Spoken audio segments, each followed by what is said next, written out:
熟悉的味道，朋友们，你们好。刚才呢，我和你们一样啊，刚刚才知道杨笠啊当上了总编剧，失误了，朋友们。他给我看稿子提意见的时候，我还纳闷呢，我说杨笠，你是不是有点越界了呀？啊，你看稿子就看稿子，怎么让我给你倒茶呀？啊！现在理解了。其实这事儿也很简单，今天呢我赢了，说明我是个好演员；我输了，说明他是个烂总编。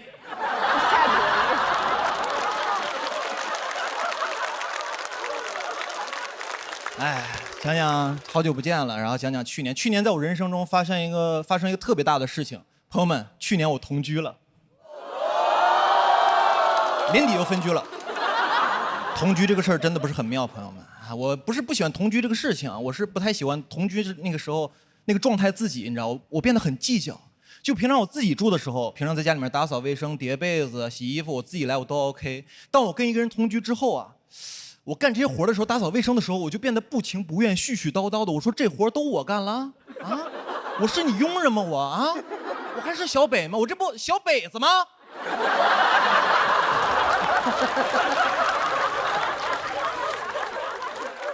而且好多事都要迁就对方，你知道，我自己住的时候我饿了，我自己订外卖吃就非常方便。当我跟一个人住的时候，我订外卖我就问对方，我说我饿了，我订外卖你吃吗？他说我不吃，我会重复的再问一遍，我说你确认这个外卖到了之后你也不饿吗？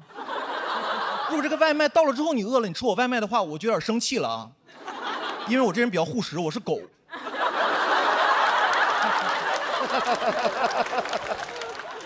而且同居之后很多事都要分享，看电视剧你们要分享啊，就是吃饭的时候，假如你们吃饭的时候看2集电视剧，只要这电视剧你们看了2集，这个电视剧啊就不属于你一个人的了。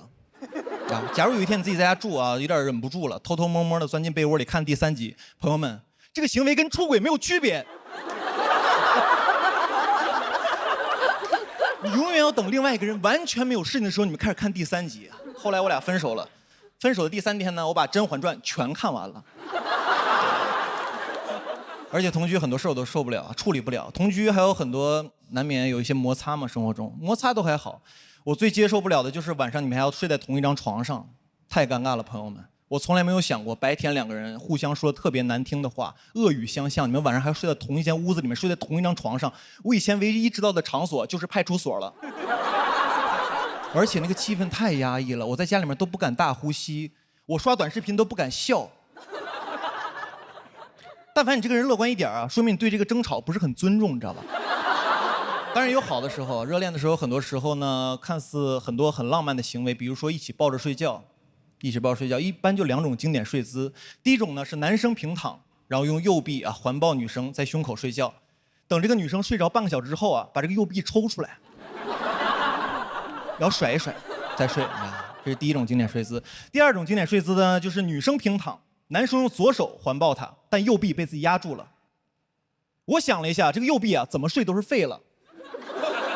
朋友们，我想了，最适合同居一块抱着睡觉就是杨过了。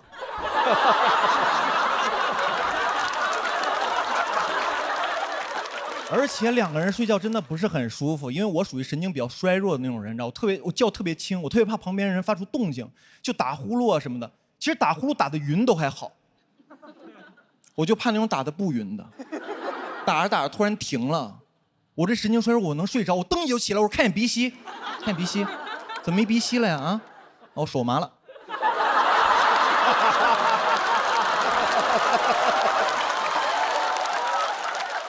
一块睡觉真是太难受了，朋友们。有时候我在想双人床这个东西是不是个伪命题？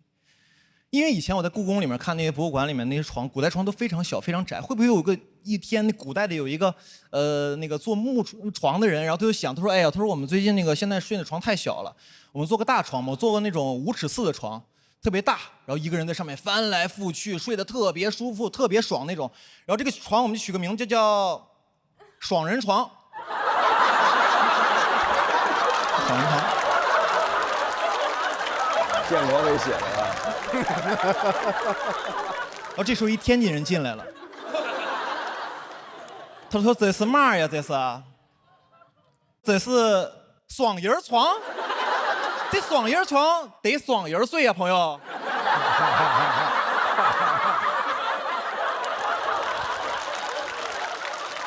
晚上听这个还不来劲啊？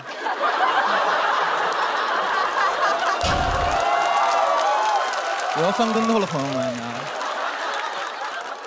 所以有时候在想啊，大学恋爱美好是不是就因为没有同居？因为两个人其实在一块儿的时间非常的短暂，除了上课之外，两三个小时，吃饭啊，散步啊，看看电影，基本就结束了。到门口之后特别舍不得，你在旁边特别不舍。你说啊，宝贝，你回去吧啊，回去吧啊，宿舍阿姨都催了，回去吧。我也爱你，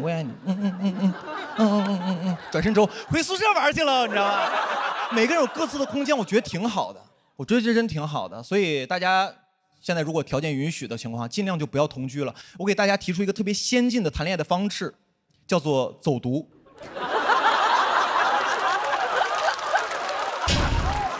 走读真不错，朋友们，走读真挺好的。但是呢，劝大家也不要走太远，不然像我这样呢，很容易不小心就被开除了。谢谢大家，我是小北，谢谢。Hello， 大家好，我是小北。赛制很激烈，每次这种都是特别残酷。但是其实我们脱口秀演员私底下关系还挺好的，尤其是去年经常一块吃饭、抱团取暖什么的。一块吃饭互相安慰，然后经常吃饭的时候就聊天嘛，聊着没人聊的就聊点去年特别流行那个 MBTI， 你知道吧？有人就问我，他说小北你是什么 MBTI？ 我说我没做过。他说你不用做了，你就是快乐小狗，你就是快乐小狗，阳光开朗，就是快乐小狗啊！我回家做了一下，发现我是指挥官，说实话有点不满意，然后我又做了几遍，直到做成了快乐小狗。我甚至上网查了一下攻略，怎么做能够成为快乐小狗？我现在就是快乐小狗。有可能上升是指挥官，人说不准，你知道吗？一直以为自己特别开朗，直到去年发生一个事，然后改变了对自己的印象。去年我去剪头发的时候，剪着理发师跟我说小北你有点不对劲儿啊，你好像斑秃了。当时我第一反应我说你剪错了就剪错了，你说我有病是有点过分了。拿镜子给我一看，确实有点掉了几块啊，那个脑袋呀，就怎么说呢，有点像被那个机关枪扫过了一样，就突，你知道吧？这不好笑，突。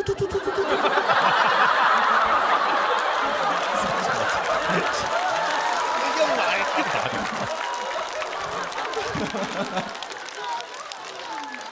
说实话，当时有点悲伤，你知道，看着镜子里自己，我就在想，我说我不是快乐小狗吗？和这狗是斑点狗啊？看着头上那几块空白，我就在想，我说这是什么呀？为什么会出现我身上啊？为什么我头顶会出现麦田怪圈啊？就怎么能那么整齐的掉一大片呢？我平常也掉头发，但是都是特别均匀的分布在各个地方。这次掉的也太集中了，感觉跟商量好的一样啊！有根头发就说，他说哥几个，我准备出去创业了，有没有人跟我去爱奇艺？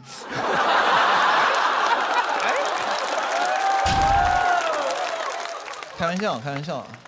而且斑秃那阵子人特别敏感，但凡我们这行业出点事儿啊，就是有网友给我发私信，他说小北啊，你要爱惜羽毛啊，我当时就火，我说谁不爱惜羽毛呢啊？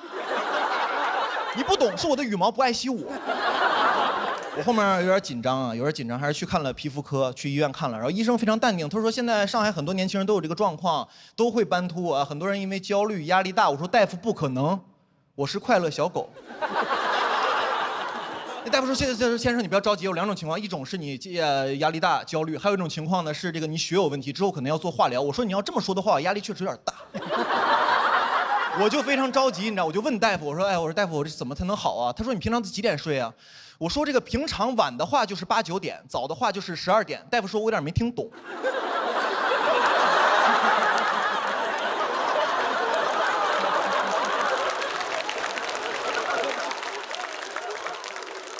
然后医生说：“他说医生这样啊，就是你就这样，你就每天准时11点睡觉。”我说1点行吗？医生有点生气，医生说：“你怎么还讨价还价呀？”我说：“没你这么当医生的，我是诚心想好。12点半行不行啊？不行的话，我去隔壁看看别的专家。”你知道吗？然后医生说，还有一部分原因是因为你免疫力下降，然后饮食需要注意一点。然后我朋友就给我推荐什么地中海饮食法，我当时有点生气，我说有点过分了，我这斑秃还没到地中海呢，是吧？我说有没有那种乌黑浓密的饮食法，你知道吗？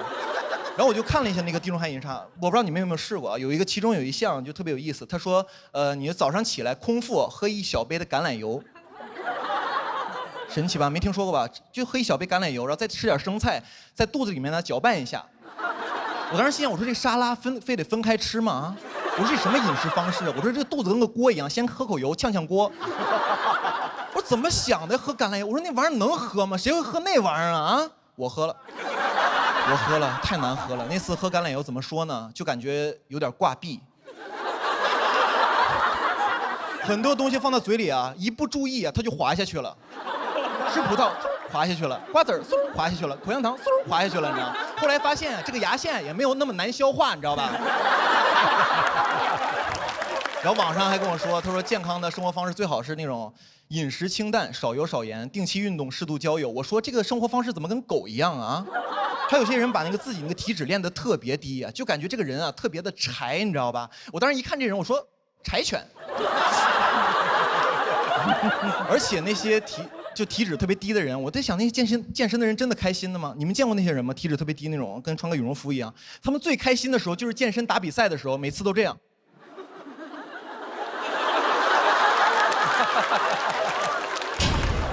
就这样着，我就发现健康生活唯一的缺点就是不快乐。后来我就释然了，头发也慢慢长出来了。从今天起呢，我就不做快乐小狗了，我要做快乐小北。谢谢大家，我是小北，谢谢大家好，我是小北，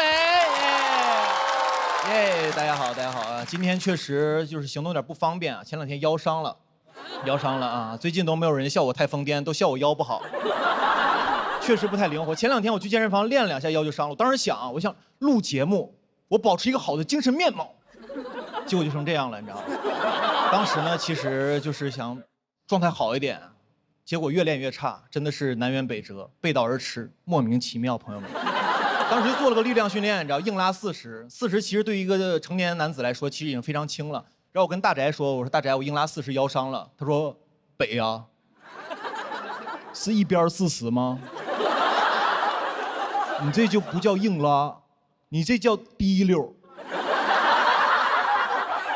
我跟你说，当时我硬拉的时候就走神了，你知道吧？我一不注意，啪就闪了。我当时走神正想呢，我说下一3段我写啥呀？啪一下就闪了。我说行，有了。然后我就直接去医院了，你知道吗？你们说巧不巧？这个医院呀，离健身房就1个路口，我都怀疑是一个人开的。但是确实当时走不了路了，比现在还严重呢。我就叫了个滴滴，然后上那个车的时候，滴滴第一句话问的都不是，他说那个先生你尾号多少？他问的是这么近你也打车？然后当时到了医院，真的人呢，真是。倒霉，喝口凉水都塞牙，你知道吧？我在医院路上走2步之后，手机就掉了。你知道这个腰伤了之后啊，这个腰我就弯不下来了，我就直着腰啊捡那个东西。怎么说呢？那个动作特别像蜘蛛侠上旱厕。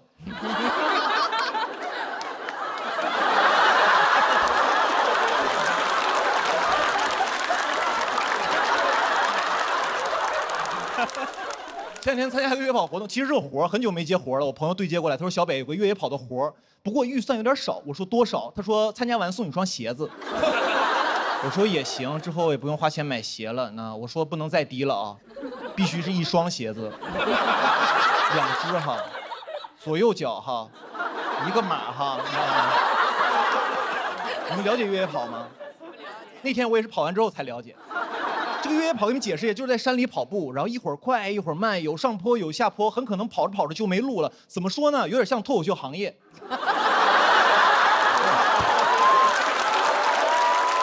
我说这个是我领域啊，跑一跑。那次我跑的是12公里，其实在越野跑里面算比较短的了，一般还有那种100公里的。当时我听100公里我都惊了，我说这还是运动吗？这不逃难吗？啊！当时出发前我跟我爷打电话呢，我爷说哦，他说这个现在要越野跑啊，我小时候叫闯关东。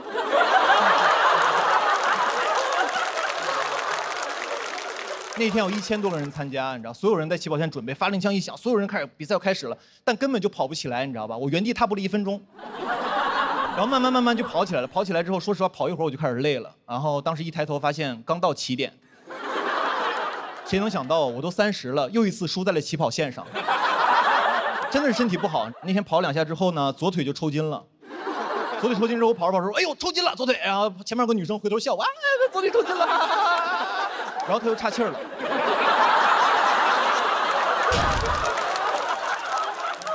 运动真的要专注，朋友们，你知道吧？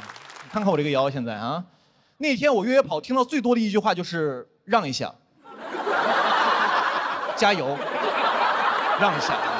听得我直生气，我心想你们骂人可真难听啊！但我又追不上，你知道吗？当时气得我直跺脚。后来右腿又抽筋了。而且这个越野跑中段的时候就进山里了嘛，山里面有一些村子，你知道吧？村子里面有很多老大爷就背着手看我们。看我们之后我还贫呢，我跟那个大爷说：“我说大爷，你看我们看吹不看吹啊？”那个大爷说好 City 啊。我说大爷你也太时髦了啊！我想请你喝一杯 Uncle Lau， 这可是大家都爱喝的国民白酒，老村长，口感柔不上头，真正纯粮酒，真的很 City。真润啊！然后那个越野跑非常长，然后中间就有几个补给站，因为我跑的确实有点慢啊，每次到补给站的时候，那个西瓜都被吃完了。每次那个补给站就给我留点西瓜皮，你知道吧？但你别说，累的时候真是吃啥都香。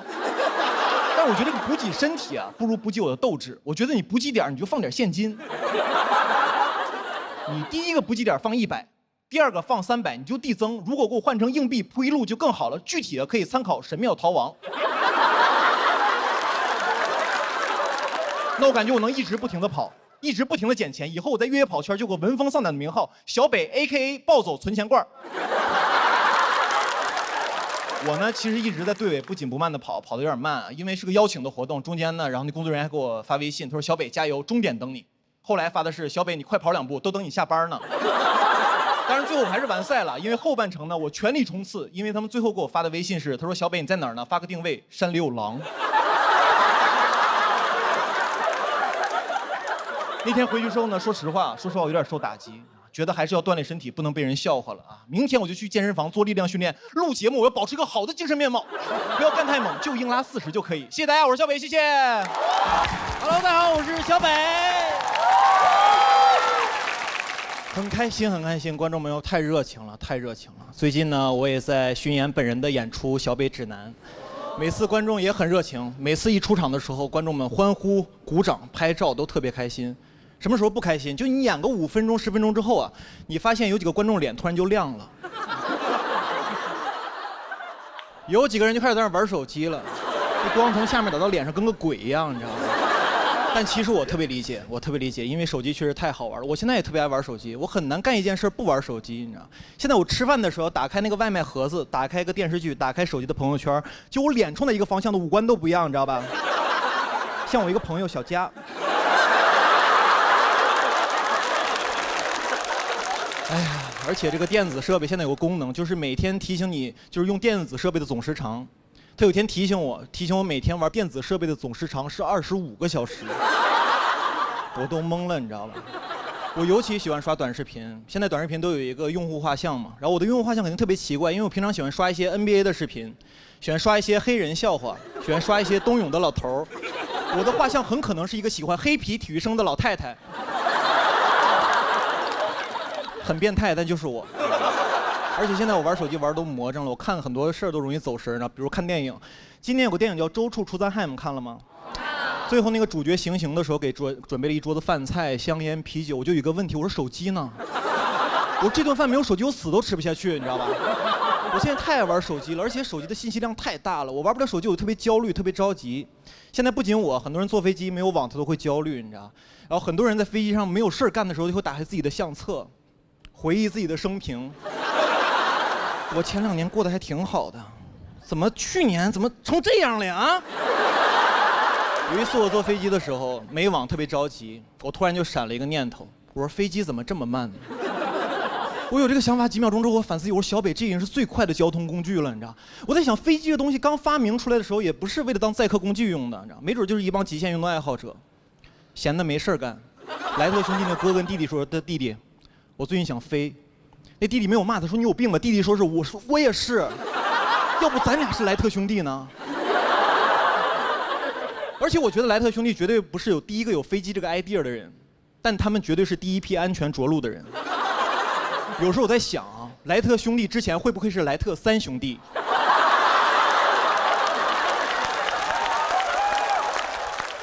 现在大家活都太着急了，经常下班晚高峰，那个高峰路上堵得死死的，然后就有一个人开始鸣笛，特别焦躁，也不知道在干嘛，也不是催谁，就是发泄情绪，你知道，哔哔一直摁，然后别的司机也开始摁喇叭，就一个开始叫，几个就开始回应，那个场景怎么说呢？有点像农村夜里的狗。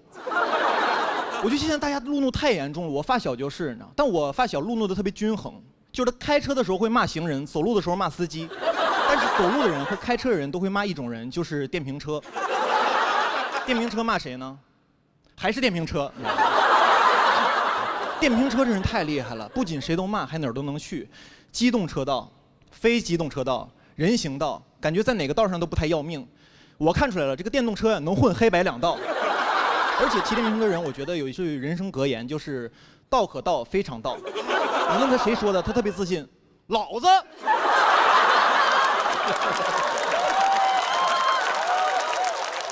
我发小就是这样，你知道？我发小这样，我发小其实平常特别有礼貌，仁义礼智信都有，一开车全没了。一开车就是会不会开车呀？啊，驾照捡的呀？着急投胎呀？我说你怎么变成这样了？感觉他握的不是个方向盘，是个魔戒。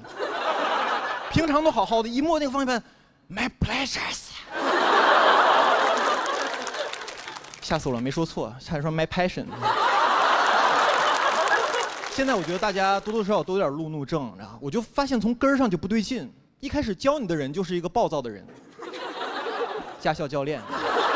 所以如果你有路怒症啊，我觉得大家也不要责怪自己，就是你原生驾校出了问题。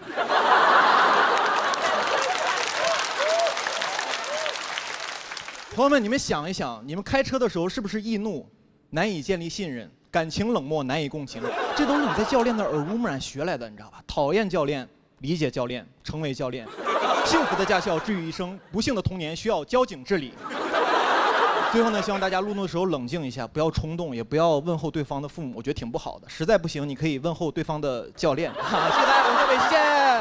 Hello， 大家好，我是小北。耶，开心，朋友们开心，录节目有工作了，朋友们。去年很长时间我都是在家待业的状态，然后有一阵儿带不动的时候，想搞副业，想这个直播带货挺赚钱的啊，是不是可以改变一下命运什么的？狠狠搞了3个月，想着狠狠赚一把，朋友们，3个月挣了2000多块钱。我发现啊，这个脱口秀观众啊，很难在脱口秀演员这儿消费，他们唯一想消费的就是我。经常在我这儿出梗，你知道吧？经常问他说：“小北，那个，请问你这个链接里面的漱口水可以做可乐鸡翅吗？”我说：“这个可乐鸡翅可能有点费劲，要不要你尝试一下做一下漱口水鸡？”这。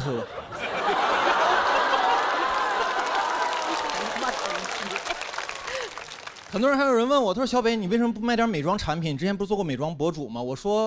我说我是做过，后来不是转行了吗？有点忘了。以前那个腮红画在脸颊，后来不是画在鼻头了吗？以前是小美，现在是小丑。为什么不赚钱还直播呢？是因为直播有个隐性福利，就是会送一些小样什么的，你知道吗？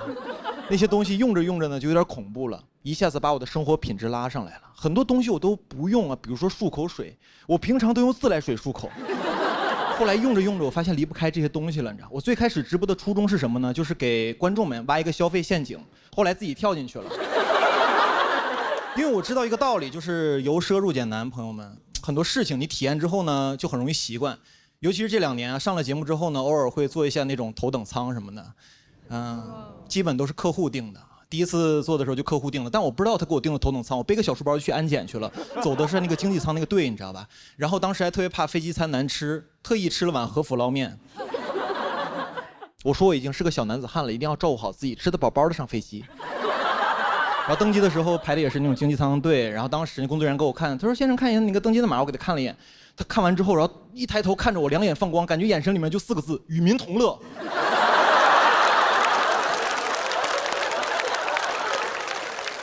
然后我就继续往那个经济舱走，走的时候，然后空姐在门口说：“哎，先生，看一下你的位置。”我看了一眼，她说：“哦，先生，你应该往左走。”我说：“左面是货舱吗？”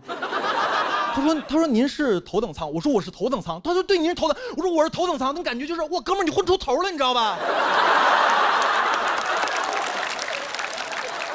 然后往左走的时候，说实话，当时还是穷人思维，你知道吗？往头等舱走的时候，我在心里想，我说这客户也太乱花钱了。我说订个经济舱就行了，你可以把钱折给我呀，对吧？但是当时还是想体验一下，到了头等舱之后非常新鲜，然后当时坐在那儿。这个很多东西都不一样，空姐也不太一样，你知道吗？当时我刚坐那儿，空姐啪一下就跑过来，然后跪我旁边了。当时我都懵了，我说你要跟我求婚吗？然后他非常熟练的说我的信息，他说你好，请问是林先生吗？我对。他说这个飞机是从上海飞往北京的，我说对。他说您是第2次乘坐我们航空公司，我说对。我说你怎么问我这么多问题啊？那个我还是河北秦皇岛人。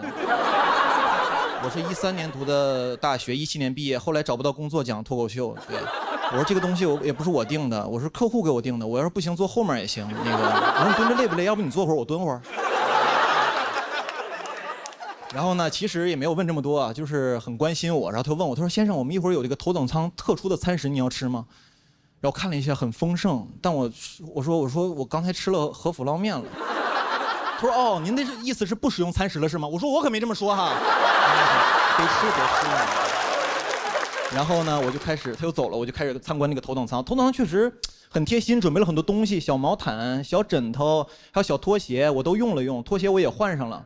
虽然那天我穿的就是拖鞋，然后那个椅子特别舒服，还能躺下，我就躺了几分钟。然后空姐马上过来说：“啊，先生，您是要休息一会儿吗？”我说：“啊，对，我想躺一会儿。”他说：“一会儿那用餐时间还要叫醒你吗？”我说：“一定要打扰我。无论如何，必要时可以心肺复苏。”说实话，我还是不太放心他，因为毕竟是第一次见，我特意定了个闹钟。但话说回来，朋友们，人心里装事儿，确实睡不着觉。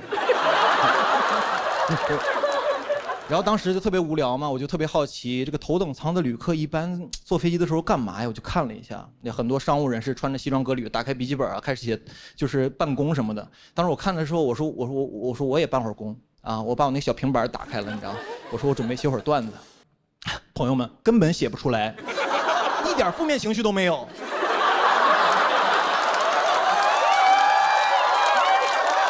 太开心了，甚至想写日记。今天我终于明白了一个道理，为什么有些脱口秀演员挣钱之后就变得不好笑了。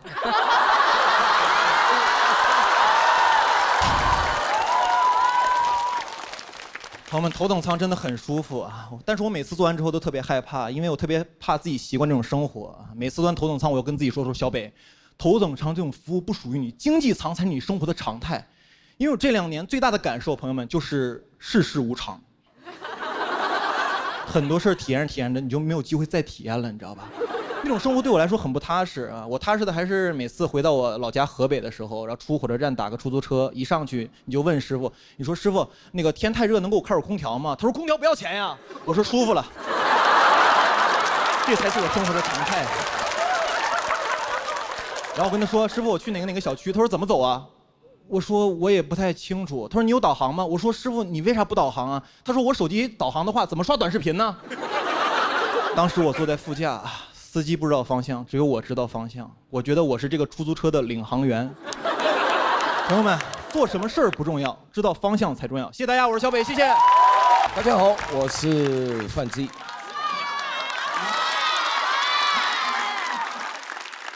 这真的啊，我真是搞不懂。这个为什么又让我来讲脱口秀？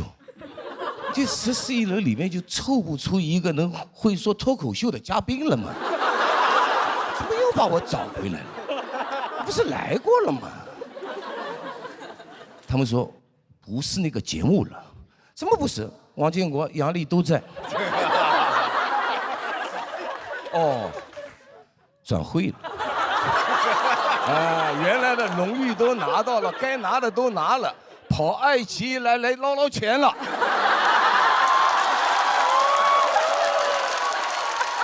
听说你们4个0-4给人干了。竞技脱口秀，我跟你说，就像足球场一样，很残酷的。他们说安慰安慰，我有时候在想，我怎么安慰你们？不行就退了算了。年龄大了，状态也不行了，就可以跟我一样。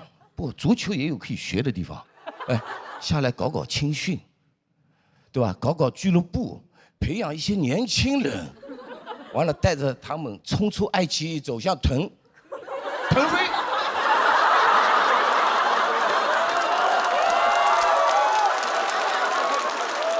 真的，我看你们比赛搞得蛮好的嘛。还从相声那儿找了几个外援，我认识，从德甲来的德云社甲级联赛嘛。德甲那是相声的打法，讲究团队配合。阎鹤祥在那边就没人跟你配合嘛。哦，你搭档坐上面了，当裁判了。哎，你们一定要注意啊，阎鹤祥，他跟裁判可不一般，裁判说啥他都捧啊，捧惯了。他原来啊，挣钱还分给裁判呢，是吧？这是新人，还蛮强的，也正常。就是每个行业里面都有一些顶尖的啊。大家知道吧？去年有个电视剧叫什么来着？哎呦，你可以的，《繁花》里面有个新人很厉害的。谁？哎呦，不，我真的我蛮欣赏他的。这第一部戏就拿奖，年度跨界奖，这不是吹的吧？这年度跨界奖很难拿的。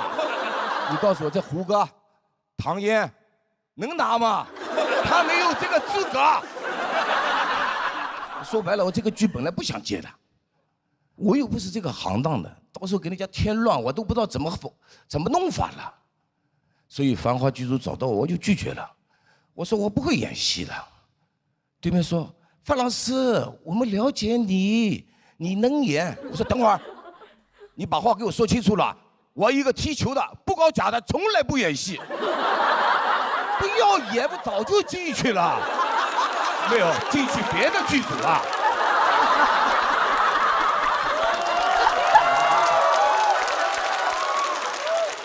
但人家很有诚意啊，人家一直邀请我。王导后来来了，人家真的不愧是大家，蛮会说话的啊。说，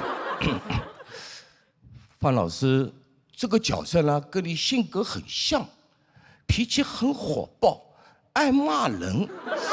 你不用演，做自己就可以。我就问他，那时候我可以说脏话吗？不可以。那我怎么做我自己呢？所以这个角色不好演的，他是有层次的。王导选中我，那个眼光真是不得了，知道吗？肯定是吃了京都念慈庵、叶黄素之软糖，眼镜不干涉，看人就是准。大家都知道王导要求很高的，一个镜头来来回回不拍个几十遍，大哥你是知道的，王家卫导演。是。我跟你说，我拍的时候从来没有超过6条，因为为什么知道吗？台词少。哎呦，我就看着那些专业演员，哎呦，20、30条都不过，着急啊！我都想冲上去指导一下，但我一想不行，外行指导内行不行。这在我原先的老本行里啊，我就见过，行不通啊。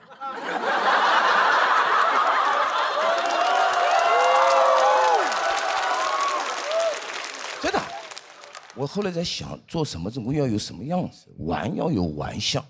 做要有做相，大家知道我拍那个武哈拍综艺，最开始的时候去，哎呦飞行嘉宾，但我努力表现啊，后来就常驻了，真的变小，我进入首发阵容了。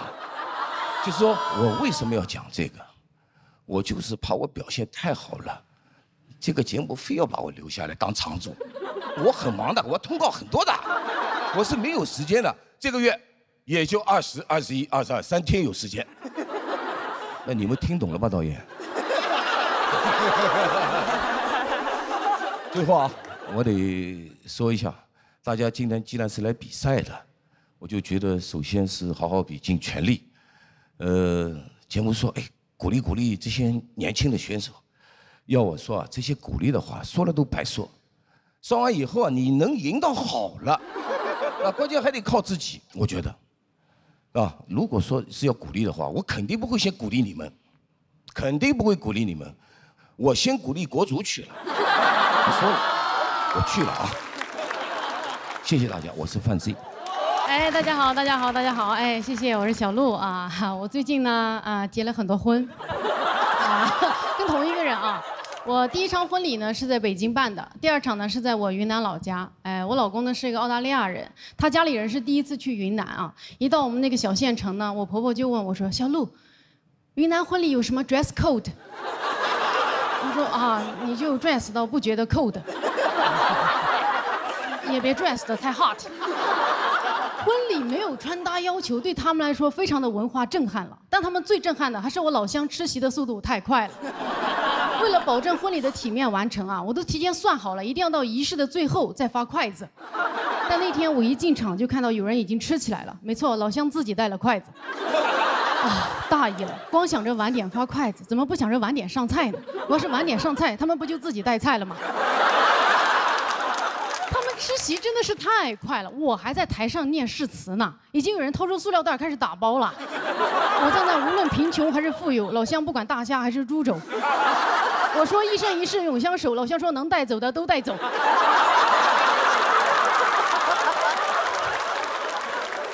是谁说的老家的人生活节奏慢的？这不挺快的吗？我公婆哪见过这场面啊？一看都没有人听我们说话。我婆婆在那一个劲摇头，哦 ，This is rude。我老乡在旁边操着方言，不是rude的，是俗的。嘿，rude的我都打包了。我本人也遭遇了一些文化冲击啊，在这场婚礼，因为我爸妈承担了我们婚礼的所有开支，而我公婆送出的结婚礼物呢，是一条珍珠项链，上面有且仅有1颗珍珠，叫项链都有点僭越了。当时我收到那个吊坠的时候啊，我就告诉自己，小鹿，沉住气，你的福气在后头呢。后头呢，我就收到了我老公哥嫂送出的结婚礼物，2瓶香水。我查了一下，发现其中1瓶还是空气清新剂，真是送了些氛围感，啊！而我的哥嫂送出的结婚红包啊，是他们6个月的工资，哦！我老公知道之后，跟你们一样大为震撼。他说啊，天哪，他们怎么能送这么大的红包啊？我说啊，这个在中国法律是允许的，怎么在澳洲违法吗？他说不是，我说人类怎么能攒下半年的工资啊？啊，我说哈 ，This is Chinese 功夫。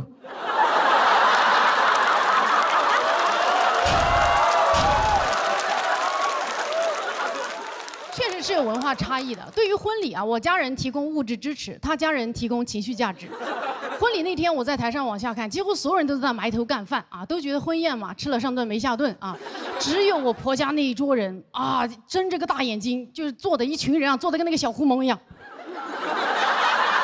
看完了全程，完全没有动筷子，当然他们也不会用筷子。啊，这场是中式婚礼啊，准确的说是新中式婚礼，因为新郎没给彩礼。以后过年回我家，孩子也是跟我姓，这跟他也姓不了嘛，因为他的中文名都是我取的，也是跟我姓的。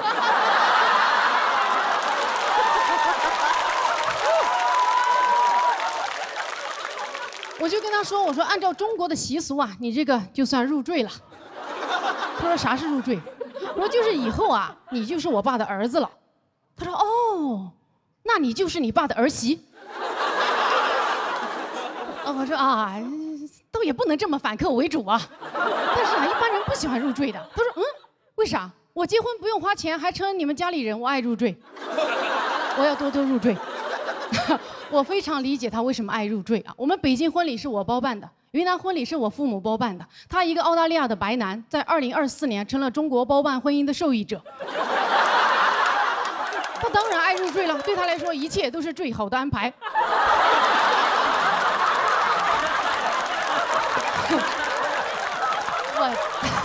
我真的是，我都好羡慕他呀。我也好希望我也能像他一样嫁给我自己啊！我好希望我也能像他一样活得那么无知无畏、无忧无虑啊！我记得婚礼那天，我爸把我的手牵着放到他手里，跟他说：“以后你要好好照顾他。”他非常爽快地说：“我会好好照顾他的。”我在心想，你知道自己在说什么吗？你看着他那一脸的憨笑，你很确定他不知道，他不知道啥叫照顾啊！他理解的照顾就是一起苟活。他的照顾就是我跟他说我想吃水果，他说我也想。他的照顾就是我在厕所说没有纸了，他在外面说哦对，刚才我也发现了。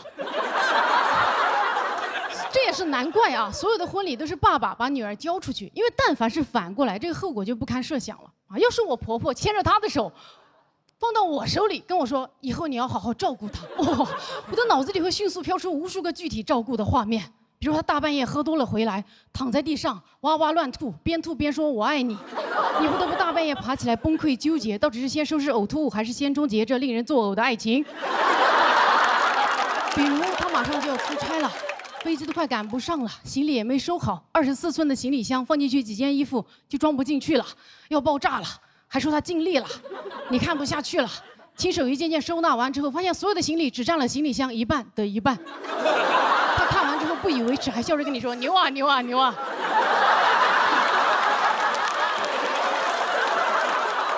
对了，我的证件也找不到了。哇！当这些恐怖的画面在我脑子里飘出来的时候，我一定会吓到，甩开我婆婆的手说：“阿姨 ，No， this is rude。”好，谢谢大家。哎，大家好，我是刘仁成。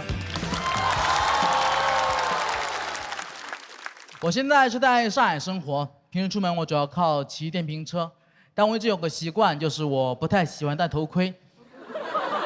没有什么复杂的原因，非常直观的原因，大家也能理解。不过得辩解一下，我知道不戴头盔很危险，真的很危险。但怎么说呢？肥胖也很危险，糖尿病也很危险，我顾不过来了。人生嘛，到处是危险，暂时顾不了这一头了。太胖了，生活就很不方便。比如我现在是一个全职的演员，将坐飞机，我觉得飞机厕所太小了。前两天上了个厕所，印象特别深刻，就厕所里面我转不了身，非常尴尬。走进去上厕所，转不了身，但我得上厕所，我只能退出来，转过去，上这个厕所，非常诡异。在其他乘客眼里，我感觉被马桶给吸进去了。特别恐怖那个画面，就每回表演这段，说实话，特别对不起面前的观众。今天只有两位美女，她们的视角跟你们不太一样。你们呢都是观众视角，只有她们俩是马桶视角。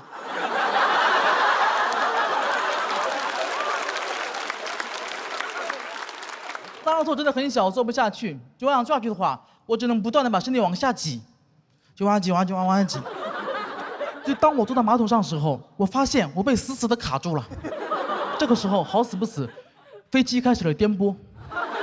空姐跑过来提醒我：“卫生间旅客，飞机遭遇了气流颠簸，请一定要注意安全，握紧扶手。”我说：“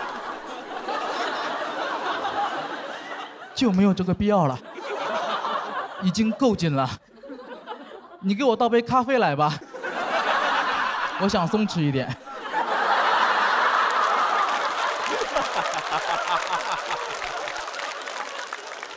太紧了。当时上完那个厕所，我得站起来，我花了好大力站起来。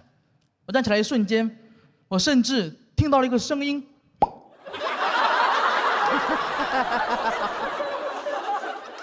就当时厕所里面等位大哥都懵了。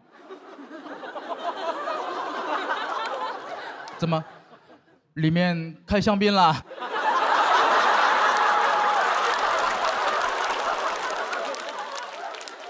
希望以后你们开香槟的时候啊，不要想起我。其实我胖的原因很简单，就是我吃太多东西了。所以刚来上海的时候压力很大，上海吃特别贵。我也是重新认识了自己。就从前我总感觉我是一个很大方的人，从来不贪小便宜。来上海之后，发现我家附近有个超市，经常摆摊卖一些临期食品。说实话，有点陷进去了。哇，真的，那不跟你们想象可能不太一样，我得解释一下。它不是那种还半个月、还1个月就过期的食品，我们那儿不是的，我们那儿一般还有2天就过期，那是真的跟时间赛跑啊。同时非常便宜，原价60多一箱牛奶，现在10块钱一箱。我就发现一个东西，一旦我买过临期的它，我就再也无法接受原价的它了。这种感觉就像我本可以忍受黑暗，如果我未曾见过光明，更何况我见过10块钱一箱那种。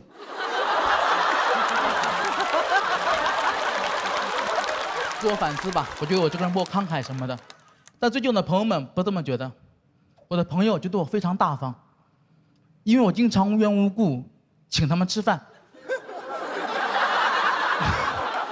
没有任何原因，一进门就让他们快点吃。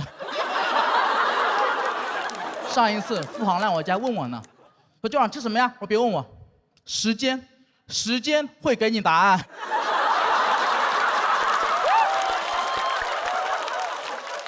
但我发现人呐，这个欲望就很难满足。一开始我很喜欢临期食品，感觉很好，最近感觉不太够了。前两天买东西看中了一盒樱桃，我问老板多少钱，老板说40。老板，咱们不是临期食品吗？怎么还要40？老板说咱们是临期食品，不是过期食品。2斤樱桃40，不贵了。说实话，确实不贵了，但我已经魔怔了，我无法正常思考了。